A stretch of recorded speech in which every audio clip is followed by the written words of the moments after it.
John Cotter Media Mayhem here, and I don't really usually get into what I would consider hip-hop gossip or rumors, but Travis Scott unfollowed SoFaygo on Instagram, and while normally that would fit right into the sector of hip-hop rumors or drama, this is a little bit different, and I'll explain to you why. So SoFaygo, as we all know, I think in the hip-hop scene, that he is signed to Cactus Jack, and that's important to note because it's not a signing where he's like also signed to Interscope or also signed to Capitol or something like that. No, he is just under Cactus Jack, meaning that if you go under his roster page right here, which essentially, if you don't know what a roster is, it'll show you the management, the agencies that represent artists, and it'll also give you their streaming numbers, a lot of other things. But as we can see here, yes, he is represented by agency UTA, which is one of the top 3 agencies, as well as the label Cactus Jack Records, but nothing else. He is still technically an independent artist.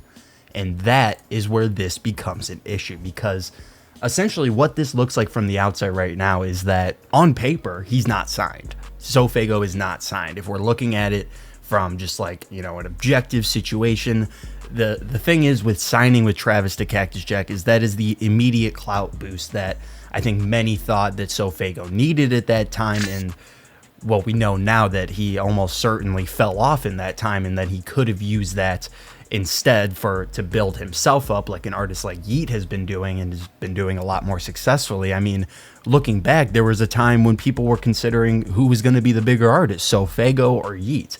And while SoFaygo may have had that mainstream appeal a little bit more than Yeat did, Yeat clearly went through with it and succeeded in a way that SoFaygo clearly could not. Now, is that because of Travis Scott? Is that because of Cactus Jack? I don't really think it's fair to say yes or no 100%, but the community, and especially the SoFaygo fandom, really seems to agree with the fact that it might have been a mistake that he signed to Cactus Jack. And I say that because I see so much discourse in the Reddit, in the subreddit here, the SoFaygo subreddit, about if it was a mistake. And many people essentially grasping for straws to say, no, he still has a chance, he still has time. Well, that time is very clearly running out if it has not already run out. But if you're asking me, I say that he still has a little bit of juice left in the tank in terms of reaching that mainstream audience that I think Travis Scott and a lot of other figureheads in the industry really thought that he would garner. And I say that because he is going on tour with Nev on the Never Sleep tour, and that sees him going pretty much across the entire US. He's going on an EXO Live Nation tour as a supporting act, and while he should be at the point in his career now where he should be able to tour on his own, we all know what happened with Pink Hearts and how it did not hit the way it was supposed to. And why didn't it hit the way it was supposed to? I think there's a couple factors inside that. Pink Hearts, looking at it, from an objective spot, from a bird's eye view, it should have been a hit. It should have garnered a similar sort of attraction that something like Yeat's 2 Alive has. And I say that from the outside looking in as oh, why doesn't a figure like SoFaygo have, share the similar audience that somebody like Yeat does? Because he's got features on this thing. The Ken Carson song, hell yeah, that was in a Beats by Dre commercial with LeBron James and Bronny. How much bigger can you get besides that? He has a song with Uzi. He has a song with Don Toliver, his label mate on Cactus Jack. He has a song with Gunna and DJ Khaled, produced by Pharrell. I'm sorry, there's really no excuse for this not at least hitting the top 5, which it did not when it first came out. It performed horribly.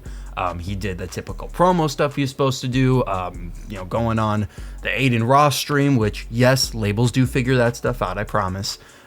Everything he should have done, he was doing. And Travis Scott shared it, and, all the checks were being marked, all of them. And it still did not hit.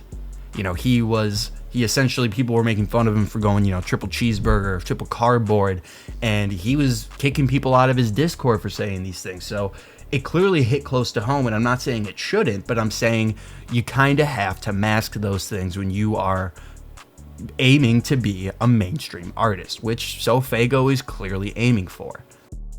And as I was digging through the SoFaygo subreddit, I noticed a lot of nuance from his fans that, I wouldn't be able to see. And I think Reddit's honestly such a great tool for especially things like this that are surrounded around, gossip in the industry, because The SoFaygo fans pay more attention than I think anybody else and can figure out the little intricacies that we may have missed along the way.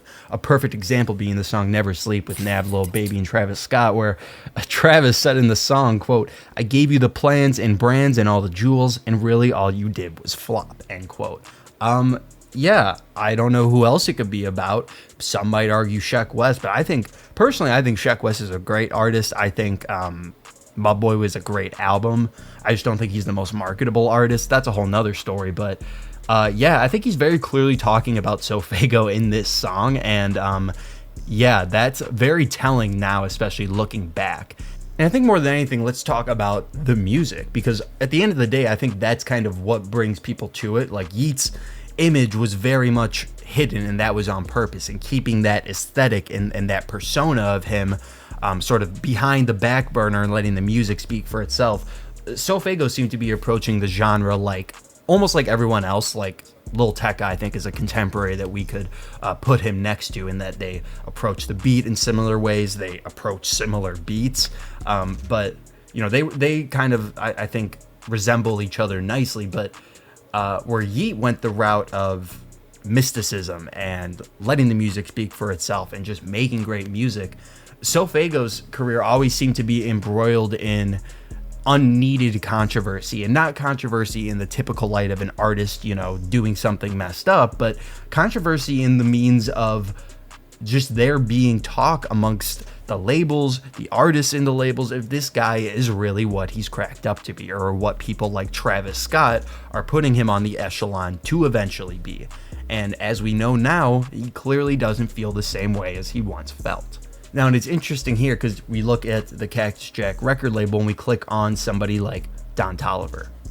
And he has a manager, he has an agency, but if you notice, he is also signed to Atlantic Records and Cactus Jack. That is huge. That means if Cactus Jack, if Travis Scott was just like, I don't like you anymore, and obviously that's not going to happen, there would be somebody there to figure it out and figure out everything around it. While SoFaygo does have a manager and does have an agent, only one of those people are going to be able to help him out in this specific situation, and it's going to be even harder because it's a unique situation. It's a unique circumstance that I don't think any artist wants to be in, but I'm sure artists have been in before. But really, SoFaygo has to figure something out. And Pink Hearts was clearly not what it was propped up to be. It's not what I don't think it was received the way that SoFaygo would have liked it, in that it was not really received much at all. It seemed to just come and go like a lot of music does nowadays. But the difference between SoFaygo and these other artists is people expected him to be different. And that's all that really matters at the end of the day, is the music and the expectations going into it. And if you can't match whatever expectations said audience has for your music, well, then you're going to have a really tough road ahead of you. And especially when circumstances like this creep in, of your label mate and essentially the person that garnered you a lot of fans in the first place unfollows you and removes that association from you, well, you're in some trouble.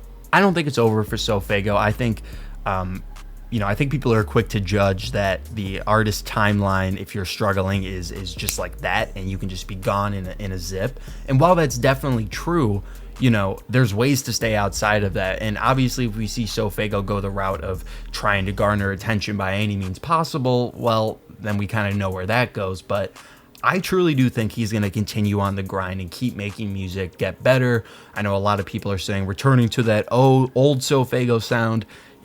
I don't really understand what people really mean by that, in that, he can develop his artistry and dynamically build upon what people liked him for initially and make something better, but he's not going to quote unquote return to his old flow. You're not going to see Cardi go back and rap on a song like Talk like he did back then.